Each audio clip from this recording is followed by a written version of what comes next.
एक गांव के पेड़ की कहानी। एक कोई 100 साल पहले एक छोटे से गांव में, जो पहाड़ों और नदियों के बीच बसा था, एक बीज हवा के झोंके के साथ उड़ता हुआ आया। यह बीज एक बरगद का था, छोटा सा, भूरा और अनजान। गांव का नाम था सूरजपुर, जहां लोग सादगी और प्रकृति के साथ जीते थे। उस बीज को हवा ने एक खेत के किनारे, नदी के पास की नम मिट्टी में छोड़ दिया। वहां सूरज की किरणों और बारिश की बूंदों ने उसका स्वागत किया। धीरे धीरे वह बीज अंकुरित हुआ और एक छोटा सा पौधा धरती से बाहर झोंकने लगा। यह कहानी उसी पेड़ की है जो 100 साल तक उस गांव का साक्षी बना रहा। सूरजपुर के लोग खेती, बाड़ी और पशुपालन से अपना जीवन चलाते थे। उस छोटे से अंकुर को किसी ने ज्यादा ध्यान नहीं दिया।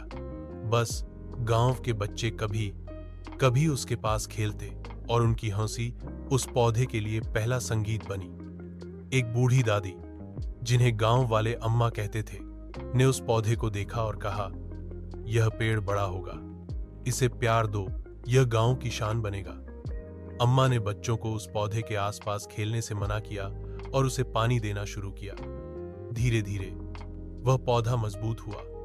उसकी जड़ें मिट्टी में गहरी उतरने लगीं और उसकी शाखाएं आसमान की ओर बढ़ने लगीं। पहले 10 साल में वह पौधा एक युवा बरगद का पेड़ बन गया। उसकी छाया में गांव वाले अब गर्मियों में सुस्ताने लगे।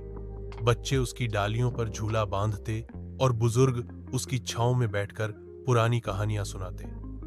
पेड़ ने देखा कि गांव में जीवन कितना सरल था। लोग एक दूसरे की मदद करते, त्योहार बड़े उत्साह से मनाते और प्रकृति के साथ तालमेल बिठाकर जीते थे। पेड़ को यह सब देखकर खुशी होती थी। उसने सोचा, मैं यहां हूं इन लोगों के लिए, इनके सुख दुख का साथी बनने के लिए। जैसे जैसे पेड़ बड़ा हुआ, उसकी जड़ें और शाखाएं फैलने लगीं। 20 साल बाद वह गांव का सबसे विशाल पेड़ बन चुका था। उसकी छाया इतनी घनी थी कि गर्मी के दिन में भी लोग उसकी छांव में ठंडक महसूस करते। गांव के मेले अब उसी पेड़ के नीचे लगने लगे। लोग उसकी डालियों पर रंग बिरंगे झंडे बांधते और बच्चे उसकी जड़ों के बीच लुका छिपी खेलते। पेड़ ने देखा कि गांव में बदलाव आ रहे थे। कुछ लोग शहर की ओर जाने लगे और गांव में नई नई चीजें जैसे रेडियो और बिजली आने लगी। एक बार भयंकर सूखा पड़ा। नदी सूख गई, खेत बंजर हो गए और गांव वालों के चेहरों पर चिंता की लकीरें उभर आईं। पेड़ ने देखा कि लोग निराश हो रहे थे, लेकिन उसकी जड़ें इतनी गहरी थीं कि वह सूखे में भी हरा भरा रहा। गांव वालों ने उसकी छाया में पंचायत बुलाई और फैसला किया कि वे एक साथ मिलकर इस संकट से लड़ेंगे। पेड़ ने यह सब देखा और महसूस किया कि वह सिर्फ एक पेड़ नहीं, बल्कि गांव की एकता का प्रतीक बन चुका था। 50 साल बीत चुके थे। बरगद का पेड़ अब गांव का सबसे महत्वपूर्ण हिस्सा था।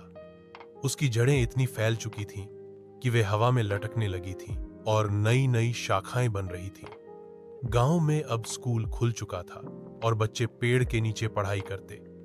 शिक्षक बच्चों को पेड़ की छाया में बैठाकर प्रकृति का महत्व समझाते। पेड़ ने देखा कि गांव बदल रहा था। कुछ लोग अब मोटरसाइकिल पर घूमते और गांव में बिजली के खंभे लग चुके थे। लेकिन कुछ चीजें वही रहीं। लोगों का आपसी प्यार, त्योहारों की रौनक और पेड़ के नीचे होने वाली गपशप। एक बार गांव में बाढ़ आ गई। नदी उफान पर थी और कई घर बह गए। लोग डर और निराशा में डूबे थे।